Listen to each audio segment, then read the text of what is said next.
네, 1월 26일 새벽 예배를 우리 하나님 앞에 올려드리도록 하겠습니다. 우리 사도신경함으로 우리의 신앙을 고백합니다. 전능하사 천지를 만드신 하나님 아버지를 내가 믿사오며 그 외아들 우리 주 예수 그리스도를 믿사오니 이는 성령으로 잉태하사 동정녀 마리아에게 나시고 본디오 빌라도에게 고난을 받으사 십자가에 못 박혀 죽으시고 장사한 지 사흘 만에 죽은 자 가운데서 다시 살아나시며 하늘에 오르사 전능하신 하나님 우편에 앉아 계시다가 저리로서 산자와 죽은 자를 심판하러 오시리라. 성령을 믿사오며 거룩한 공회와 성도가 서로 교통한 것과 죄를 사하여 주신 것과 몸이 다시 산 것과 영원히 산 것을 믿사옵나이다. 아멘. 우리 찬송가 484장 우리 찬송하며 나아가겠습니다. 내 맘에 주여 소망 되소서. 주 없이 모든 일 헛되어라. 밤에나 낮에나 주님 생각, 잘 때나 깰 때 함께 하소서. 지혜의 주여 말씀으로서 언제나 내 안에 계시소서. 주는 내 아버지 나는 아들. 주 안에 내가 늘 함께하네.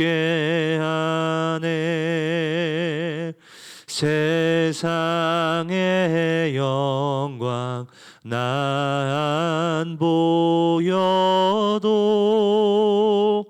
언제나 주님은 나의 기여. 주님만 내 맘에 계시오니 영원한 주님 참 귀하셔라. 영원한 주님 내 승리의 주. 하늘의 기쁨을 주옵소서. 어떠한 고난이 닥쳐와도 만유의 주여 소망 되소서.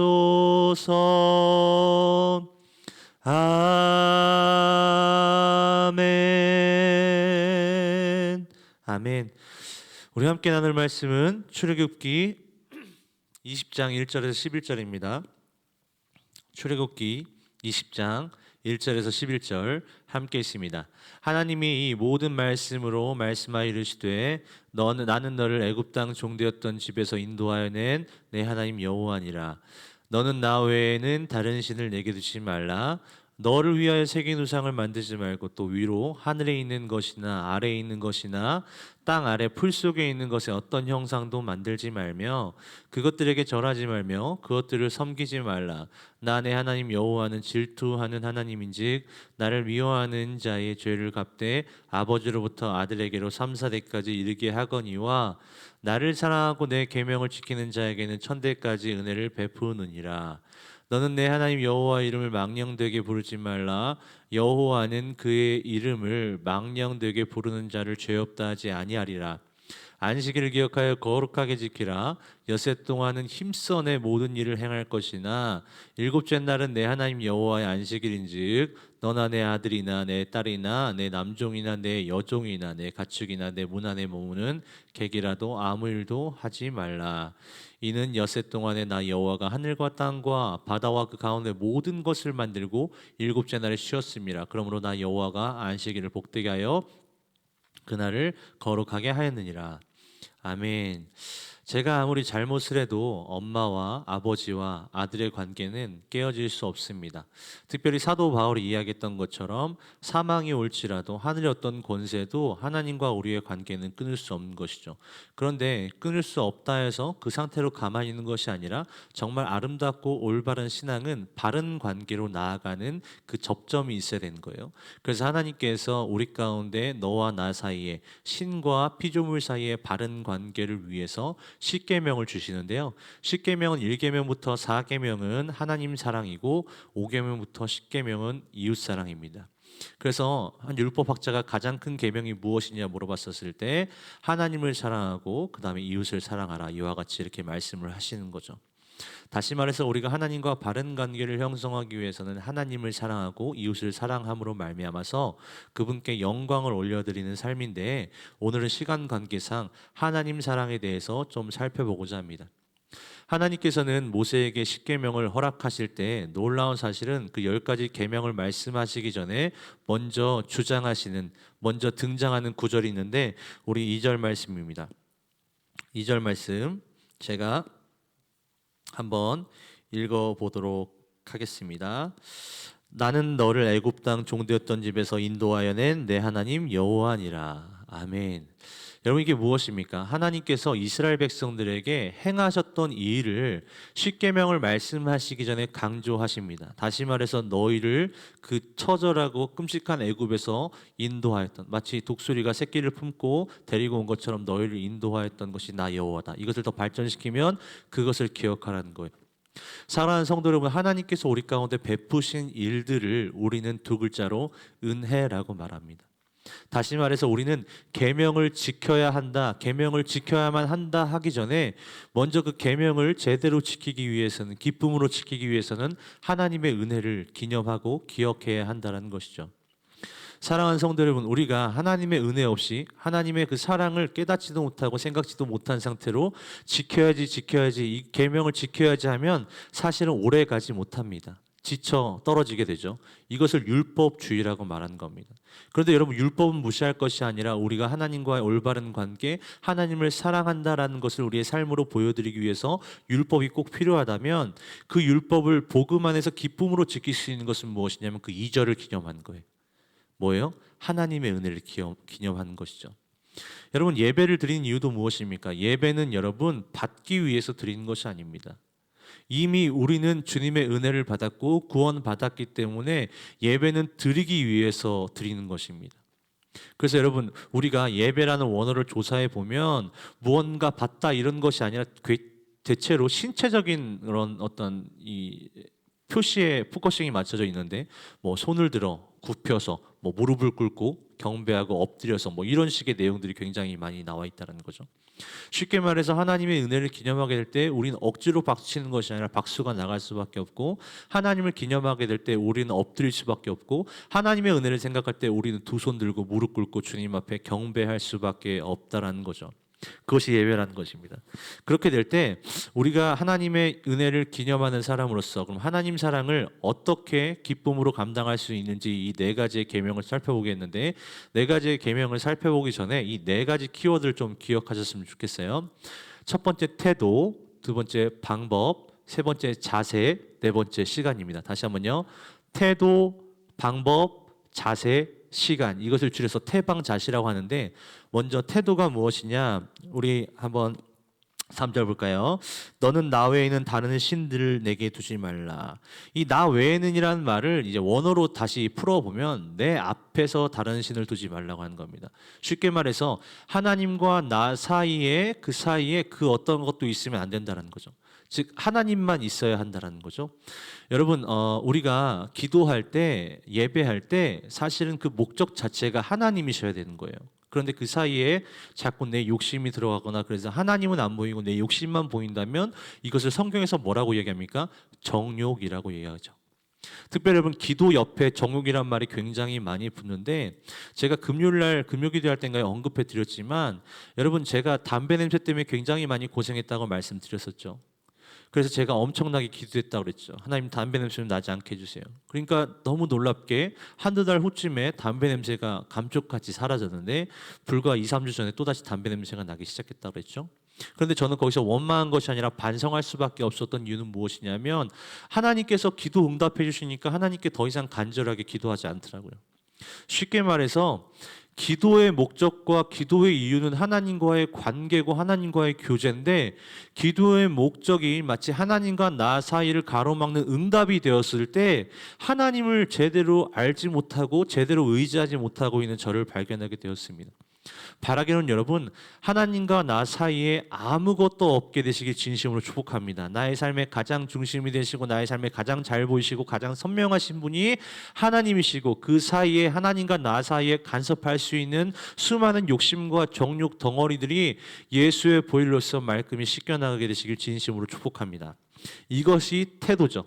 그럼 두 번째 뭐였어요? 방법이죠. 그럼 어떻게 하나님을 사랑할 수 있는 방법이 무엇이냐? 4절 보면 너를 위하여 새긴 우상을 만들지 말고 또 위로 하늘에 있는 것이나 아래로 땅에 있는 것이나 땅 아래 물속에 있는 것에 어떤 형상도 만들지 말며. 하나님께서 형상을 굉장히 이렇게 경계하시고 만들지 말라고 강력하게 말씀하신 이유가 무엇이냐면 여러분 보십시오. 이 세상 가운데 가장 작은 것은 무엇이냐면 안이 없는 거예요. 안. 보세요. 벼룩도 현미경으로 자세히 살펴보면 그 안에 내장이 있고 여러 가지 장기가 있고 세포들이 있잖아요. 그래서 가장 작은 것은 안이 없다.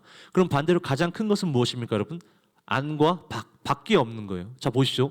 윤동이라는 사람이 키가 182cm인데 182cm에 제한될 수밖에 없는 이유는 뭐냐면 제 바깥에 있는 머리뼈와 바깥에 있는 피부가 저를 제한하기 때문이죠. 그런데 놀라운 사실은 하나님께서는 제한받으실 수 있는 분입니까? 없는 분입니까? 없는 분이시죠. 왜? 하나님이 영이시니까. 쉽게 말해서 하나님은 누군가에게도 제한받지 않으시고 어느 곳에서도 다 계신다라는 분이시라는 겁니다. 공간과 환경과 시간에 제약받지 않은 전능하신 하나님 앞에 형상을 씌워버린다는 것은 마치 새장 안에 새를 가두는 것처럼 하나님을 제한한 행위죠. 너무나 끔찍하죠. 무엇보다 여러분 하나님을 형상하지 말라는 이유는 무엇이냐면 우리가 아무리 형상을 멋있게 위대하게 만든다는 그 하나님을 피조물의 세계에서 감히 구현할 수 있겠습니까? 그리고 더 나아가서 이들이 하나님을 형상으로 만든 이유가 무엇입니까? 금송아지로 만든 이유가 무엇입니까? 자신의 그런 한계적인 육안, 즉 인간의 눈 안에 보여지는 신으로 말미암아서 인간이 마음대로 조종하고 컨트롤할 수 있게 만든 거죠. 쉽게 말해서 밖에 없으시고 전능하신 하나님께 공간과 시간의 제한을 씌워버리고 더 나아가서 인간의 눈맛에 맞게 입맛에 맞게 컨트롤 조정할 수 있는 신으로 만들어버리는 것이 이렇게 교만한 이스라엘 백성들의 자세이기 때문에 절대로 전능하신 하나님 앞에 제한적인 형상을 씌우지 말라고 하는 거잖아요. 그런데 우리도 그럴 때가 있지 않습니까? 하나님 왜 이게 안 됩니까? 하나님 몇 월 며칠까지 이렇게 하셔야 됩니다. 마치 하나님을 종부리듯이 하나님께 선포하듯이 하나님 이렇게 하셔야죠. 왜 이렇습니까? 라고 하는 것 자체가 사실은 우리는 어느 순간 알게 모르게 하나님께 형상을 씌우려고 하는 행위와 노력과 의지가 있다는 것이죠. 그렇기 때문에 여러분 하나님께 형상을 씌우지 않는 것은 무엇입니까? 전능하신 하나님의 때와 전능하신 하나님의 시간과 전능하신 하나님의 응답에 나의 모든 삶의 정답과 모든 것들을 내려놓고 주님 뜻대로 하옵소서. 더 나아가서 주님 뜻대로 하옵소서라고 말할 수밖에 없는 그 근거가 무엇입니까? 아무리 악한 아버지라 할지라도 자녀에게 좋은 것을 줄 줄 알거든 하물며 하늘 아버지께서 너에게 좋은 것을 주시지 않겠느냐라는 말씀의 근거에서 우리는 날마다 나아갈 수 있는 거죠. 즉 우리는 하나님께서 가장 좋은 것을 주신다. 그러나 때는 모르지만 그분의 때가 가장 선하고 그분께서 위대하시다라는 그런 고백 자체가 어떻게 보면 우리가 스스로 하나님께 씌웠던 형상을 벗겨내는 행위라고 할 수 있습니다. 즉 우리가 하나님을 정말로 사랑하는 것은 하나님께 모든 주권을 맡겨드리고 그분 앞에 제한된 형상을 씌우는 것이 아니라 전능하신 하나님께서 일하실 수 있도록 그분을 신뢰하는 것이 형상을 씌우지 않는 것과 더불어서 올바른 방법이라는 거죠. 자, 태도, 방법, 그다음 자세죠. 그럼 우리는 어떤 자세로 나아갈 수 있을 것인가? 우리 말씀 한번 7절 보겠습니다. 7절 읽겠습니다. 너는 내 하나님 여호와 이름을 망령되게 부르지 말라. 여호와는 그의 이름을 망령되게 부르는 자를 죄 없다 하지 아니하느니라. 이것을 세 번역으로 보면 하나님의 이름을 망령되게 부르지 말라, 이 말은 하나님의 말씀을 함부로 부르지 말라는 것도 있는데, 원어적으로 보면 실체가 없다, 희마리가 없게 그냥 아무런 이유 없이 남발하지 말라는 거예요. 여러분, 우리가 성도로서, 거룩한 백성으로서 사실은 우리가 삶을 살아갈 때 따라붙는 것이 있는데, 그것이 무엇이냐면 하나님의 이름입니다. 여호와께서 우리와 함께 하시고, 더 나아가서 세상 사람들은, 믿지 않는 사람들은 우리가 하나님을 믿는다라고 알게 될 때 우리의 삶을 통해서 하나님의 이름에 등급을 매기기 시작합니다. 물론 전능하신 하나님의 이름 앞에 등급을 매긴다는 것 자체가 어불성설이 교만한 거긴 하지만, 믿지 않는 신자의 한계, 믿지 않는 사람들의 한계성이라고 이야기했었을 때, 결론적으로 우리가 빛과 소금의 역할을 감당함으로 말미암아서 믿지 않는 사람들에게 빛과 소금의 역할을 잘 감당하게 되면 그 사람도 하나님의 이름을 높이게 될 것이지만, 반대로 우리가 정말 희말이 없이, 이유 없이, 어떠한 뜻도 없이 그냥 맹물 타듯이 살아간다면 사실은 신자들도 하나님의 이름을 함부로 부르게 되고 하나님의 이름을 망령되이 부르게 된다는 거죠. 즉, 하나님의 이름을 망령되이 부른다는 것은, 함부로 부른다는 것은, 다시 말해서 아무 뜻 없이 그냥 가치 없이 부른다는 것은 우리의 삶의 태도에 따라서 그들의 하나님을 평가하는 평가도 달라진다는 거죠. 사랑하는 성도 여러분, 우리는 교회에서만 쌓이는 것이 아니라 믿지 않는 사람들과도 교제할 때가 얼마나 많습니까? 그 가운데서 우리도 먼저 하나님의 이름을 높이고 그분을 찬양해야지만, 우리의 삶도 하나님의 이름을 높이고 찬양함으로 말미암아서 믿지 않는 백성들에게까지, 이미 구원받아야지만 이미 구원받지 못한 작정된 백성들의 시야에서까지 하나님의 이름이 망령되거나 희마리가 없거나 가치가 없는 것이 아니라, 함부로 불려지는 것이 아니라 정말로 가치롭고 보배로운 그런 이름이 되시기를 진심으로 축복합니다. 자, 태도, 방법, 자세, 마지막 뭐죠? 시간이죠. 우리 한번 볼까요? 안식일을 8절입니다. 안식일을 기억하여 거룩하게 지키라. 9절, 엿새 동안 힘써 내 모든 일을 행할 것이나. 아멘. 자, 보십시오. 안식일은 쉬는 겁니다, 여러분. 노는 거랑 쉬는 거랑 다릅니다. 요즘에는 안식일에 대한 개념이 굉장히 희박해졌는데, 옛날에 우리 믿음의 선배님들은 안식일 하면 막 편의점에서 뭘 사 먹지도 못하고, 어딜 가지도 못하고, 심지어 교통도 사용하지 못하겠다는 게 있는데, 저는 그건 좀 약간 나간 거긴 하지만, 그러나 여러분, 안식일을 거룩하게 지킨다는 것은 사실은 굉장히 중요한 우리의 어떤 신앙의 본질과 자세와 시간을 하나님께 드리는 것입니다. 옛날에 그런 거 있잖아요. 우리 할머니들이 하나님께 이렇게 헌금하기 위해서 막 헌금을 다린다 그러잖아요. 실제로 아프리카 선교사님이 쓴 책을 봤는데, 그 선교사님께서 뭐라고 하냐면, 각 교단마다 아프리카의 그 현지인 목사님들이 입는 옷이 다르지만 항상 주일 전에 이렇게 다려놓는다는 거예요. 그걸 보면서 제가 좀 깨달은 게 무엇이냐면, 안식일을 너무 율법적으로 지키는 것도 문제지만 안식일을 너무 가볍게 지키고 안식일의 중요성이 퇴색되진 않았는지, 요즘의 시대가, 그런 생각을 감히 해보게 됩니다. 물론 하나님께서는 돈을 빳빳하게 다려야만 받으시고 돈이 꼬깃꼬깃해서 받지 않으시는 분은 아니시지만, 그럼에도 불구하고 그 마음의 중심 가운데 안식일을 얼마나 중요시 여기고 안식일을 얼마나 기대하고 기념하기를 원하는지에 대한 그런 중요한 삶의 어떤 본질과 동기를 볼 수 있는 거죠. 사랑하는 성도 여러분, 더 나아가서 안식일은 우리가 이때 당시 토요일이지만 우리는 주님이 부활하신 날로 지키잖아요.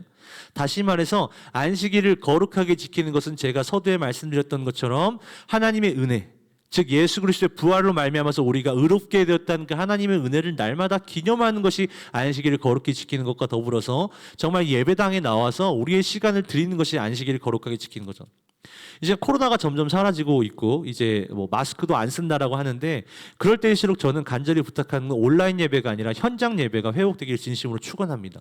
왜냐하면 몸이 마인드예요. 몸이 마음이고 몸이 자세예요. 즉 몸이 이 하나님의 예배당에 나와서 성도들과 살도 부대끼면서 서로 교제하면서 공동체로서 예배를 드리는 것이 진정한 예배일 줄 믿습니다.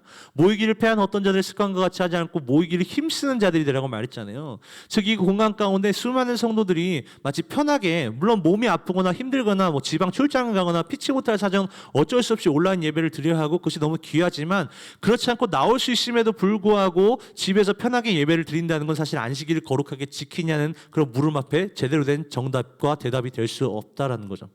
더 나아가서 두 번째로 안식일을 거룩히 지킬 수 있는, 즉 우리의 시간을 제대로 드릴 수 있는 무엇이냐면, 우리 9절 말씀처럼 엿새 동안 힘써 모든 일을 행한다는 거예요. 즉 6일 동안은 우리가 최선을 다해서 일을 해야만 안식일이 가치롭게 된다는 거죠. 여러분 보십시오. 제가 중등부 사역할 때나 청년부에게 강조하는 게 무엇이냐면 월요일 날 놉니다. 화요일 날 놉니다. 수요일 날 나태해요. 목요일 날 게을러요. 금요일 날 나태해요.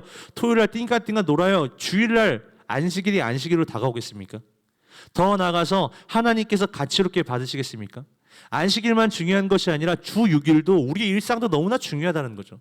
그 일상의 제사를 통해서 예배를 통해서 내가 최선을 다해서 피땀을 흘리고 그리고 나서 쉬는 시간에 그럼에도 불구하고 하나님 예배하고 싶어서 예를 들어서 뭐 돈을 더블로 받을 수 있고 뭐 다른 게 놀 수도 있고 뭐 더 좋은 이득을 취할 수 있지만 정말 그렇게 바쁜 삶을 살아냈지만 그럼에도 불구하고 하루 정도는 정말 바쁜 일상 가운데 하루 정도는 하나님께 진정으로 드릴 수 있는 그 전제가 뭐예요?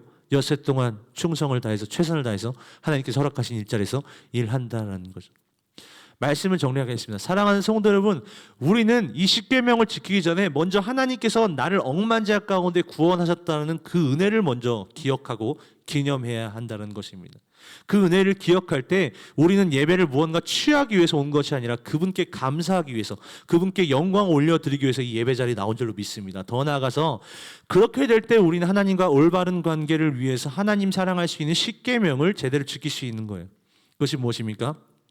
태도, 방법, 자세, 시간 이 네 가지를 자세히 기억하시면서 오래 기억하시면서 하나님께 영광이 되고 하나님과 나 사이의 올바른 관계가 계속해서 은혜로 지속되는 저와 여러분 되시기를 진심으로 축복합니다.